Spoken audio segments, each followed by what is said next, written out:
Hello class, my self Govind Kumar Rahul. और आज हम लोग जावा में देखने वाले हैं जावा बीन को हम कैसे बनाते हैं और जावा बीन को बनाने के लिए हमें क्या क्या प्रोसीजर अप्लाई करना पड़ता है। ठीक है क्लास, तो सबसे पहले जावा बीन बनाने के लिए आपके पास क्या है कि you have to create a directory. ठीक है, क्योंकि हम कहीं ना कहीं से स्टोर करेंगे। जैसे कि जावा प्रोग्राम बनाने के लिए भी शुरू में हमने देखा था कि we have to create a directory. ठीक है, तो ठीक उसी तरीके से जावा बीन भी क्या है, जावा की क्लास है। आप उसके लिए सिंपल क्या करेंगे, एक डायरेक्टरी बनाएंगे। जैसे कि आप यहाँ पे सी कॉलन बीन्स करके आप डायरेक्टरी बना रहे हैं। अगर ये सब्जेक्टिव होता तो ये 7 मार्क्स का क्वेश्चन है और इसके ऊपर छोटे छोटे ऑब्जेक्टिव भी बनते रहेंगे, जैसे कि हम डिस्कस करते रहेंगे आगे। जब एक बार डायरेक्टरी बन जाती है तो आप क्या करेंगे कि जावा बीन्स को लिखेंगे या उसके कोड को डेवलप करेंगे। ठीक है, जब एक बार जावा के लिए, जावा बीन्स के लिए कोड हम लिख लेंगे तो हम उसे क्या करेंगे, कंपाइल करेंगे। जैसे कि आप सिंपल करते थे, जावा के लिए एक फोल्डर बनाते थे, जावा का प्रोग्राम लिखते थे, उसे कंपाइल करते थे। लेकिन इसके बाद की कहानी थोड़ी सी अलग है। क्या अलग है कि आपको क्या करना पड़ेगा, मिनीफिस्ट फाइल बनाना पड़ेगा। देन आफ्टर उस मिनीफिस्ट फाइल को जार फाइल जनरेट करना पड़ेगा।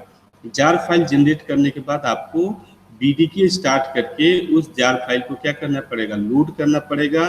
जब लोड हो जाएगा एक बार तो आप उसे क्या कर सकते हैं, टेस्ट कर सकते हैं। ठीक है, तो ये हमारे फर्दर जो चीज़ें हैं वो हम देखेंगे डिटेल में। अब बात आती है कि मैनिफेस्ट फाइल क्या होती है। ठीक है, क्यों, क्योंकि एक एक करके हम चीज़ों को देखेंगे। देखिए क्लास, अगर हमारे पास ऑलरेडी बीन पहले से बना हुआ है, ठीक है, पहले से बीन बना हुआ है जावा बीन, तो आप उसे सिंपली यूज कर लेते हैं। उसकी प्रॉपर्टीज, बिहेवियर्स वगैरह को सेट करके आप उसे कस्टमाइज कर लेते हैं। लेकिन अगर आप एक नई यूजर डिफाइंड बीन बना रहे हैं अपने अकॉर्डिंग, जो कि आप बार बार यूज करना चाहते हैं, लेट से लॉगिन का पेज है, तो मान लीजिए लॉगिन पेज आप बार बार बना रहे हैं, तो क्यों नहीं लॉगिन पेज के लिए एक हम बीन बना करके धर लेते हैं। और वो लॉगिन पेज आप simple select, drag and drop करिए और उसकी बिजनेस लॉजिक अलग अलग एप्लीकेशन के अकॉर्डिंग चेंज कर दीजिए। तो अगर ये सिचुएशन है, आप खुद अपने लिए अपने अकॉर्डिंग कोई बीन बनाना चाहते हैं, तो वो सिंपल जावा प्रोग्राम से किस तरीके से अलग है, कैसे डिफरेंशिएट होगा, दिस इज अ प्रॉब्लम। क्योंकि जो नॉर्मल जावा प्रोग्राम है और जो एक बीन है, दोनों में अंतर है। ठीक है, तो किसी जावा प्रोग्राम को अगर हम उसे मैनिफेस्ट फाइल बना देते हैं, मतलब डॉट एमएफ से अगर एक्सटेंशन से अगर हम उसे सेव कर देंगे, तो that will be manifest file. And now it is differentiated by other programs as a Java bean. ठीक है, अगर किसी जावा क्लास का अगर आपने मैनिफेस्ट फाइल भी बनाया हुआ है, तो वो जावा क्लास फिर जावा बीन के तौर पर ट्रीट की जाएगी, आइडेंटिफाई की जाएगी। अब जैसे कि हमने पहले भी डिस्कस किया था कि एक बार मैनिफेस्ट फाइल तो बन गया, लेकिन किसी बीन को एग्जीक्यूट करने के लिए उसके साथ साथ कुछ रिसोर्सेज भी चाहिए होता है, या एटलीस्ट कम से कम उसका स्टेट को हमें प्रिजर्व करना पड़ता है। तो उस स्टेट को हम कहीं अलग प्रिजर्व करें और जावा बीन को अलग प्रिजर्व करें, तो ये सिंक्रोनाइजेशन थोड़ा सा गड़बड़ हो जाएगा। तो क्यों ना हम इसके स्टेट फाइल को और जावा बीन को एक साथ स्टोर करें। तो इसके लिए हम क्या करते हैं, उसको उस मैनिफेस्ट फाइल को फिर हम जार फाइल बनाते हैं। जार फाइल में हम सारी इंफॉर्मेशन को एक साथ कलेक्ट करके जार फाइल में होल्ड करते हैं, स्टोर करते हैं। एंड एक बार जब वो जार फाइल बन जाती है, तो हम क्या करते हैं कि बीडीके स्टार्ट करते हैं। ठीक है, अब बीडीके जब स्टार्ट हो गया तो उस जार फाइल को आप क्या कर दीजिए, लोड कर दीजिए। जैसे ही आप लोड करते हैं, वो क्या हो जाता है कि वो टेस्ट के लिए अवेलेबल हो जाता है। ठीक है, और उसको आप क्या कर सकते हैं कि टूल बॉक्स में फिर आप रजिस्टर कर सकते हैं। जैसे ही आप एक बार टूल बॉक्स में उसे अप्लाई कर देंगे, रजिस्टर कर देंगे, it will be available for you to drag and drop at any time. ठीक है, तो कैसे हम वो डायरेक्टरी बनाते हैं, कैसे ये आप देख रहे हैं कि सिंपल क्या है, एक हमारी जावा बीन है। इस जावा बीन में हमने क्या किया है कि java.awt.star, जाहिर सी बात है हम इसे इंपोर्ट करेंगे। और पब्लिक क्लास मैंने बताया था जावा बीन्स हमेशा पब्लिक होती है, तो पब्लिक क्लास माई बीन, हमने एक क्लास बनाया माई बीन और एक्सटेंड कर लिया canvas. Canvas is what, it is an object, it is an component object.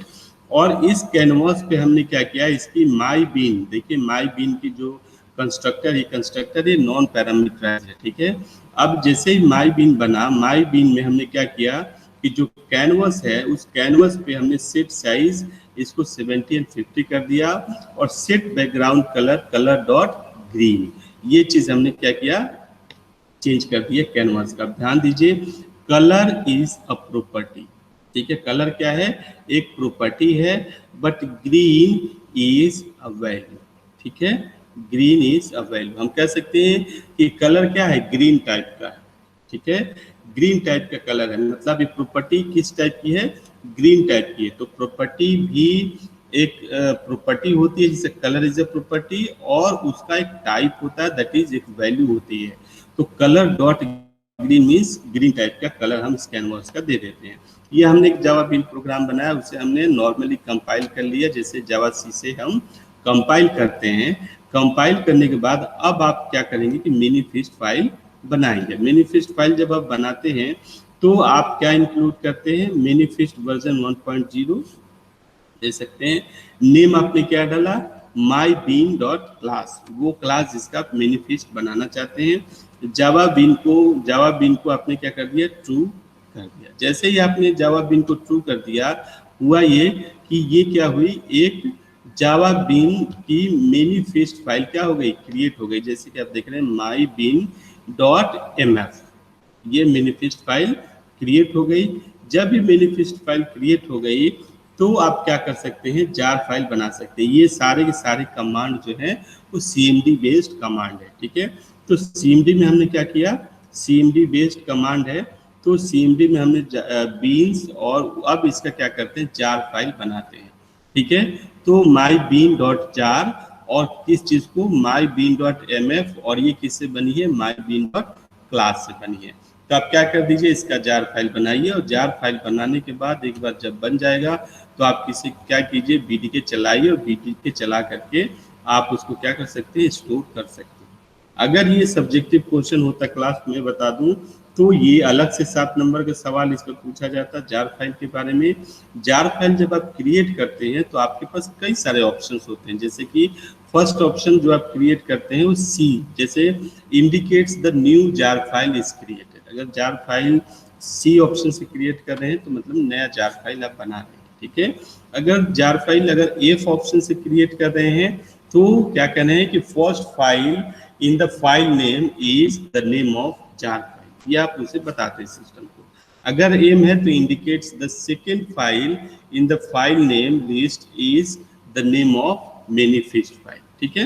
तो इस तरीके से चूंकि मैनिफेस्ट, जार फाइल और क्लास फाइल का ही कुल हमें लेना देना है, तो इसलिए हम ये सारे ऑप्शंस दे दे करके आप क्या करते हैं, जार फाइल बनाते हैं। तो इस पे हमारे पास कई सारे ऑप्शन अवेलेबल है, जिससे कि हम क्या कर सकते हैं, चेक कर सकते हैं। एक बार जब जार फाइल बना लिया आपने, तो आप बीडीके रन करिए, और रन करने के बाद लोड करिए, और लोड करने के बाद आप क्या कर सकते हैं, टेस्ट कर सकते हैं।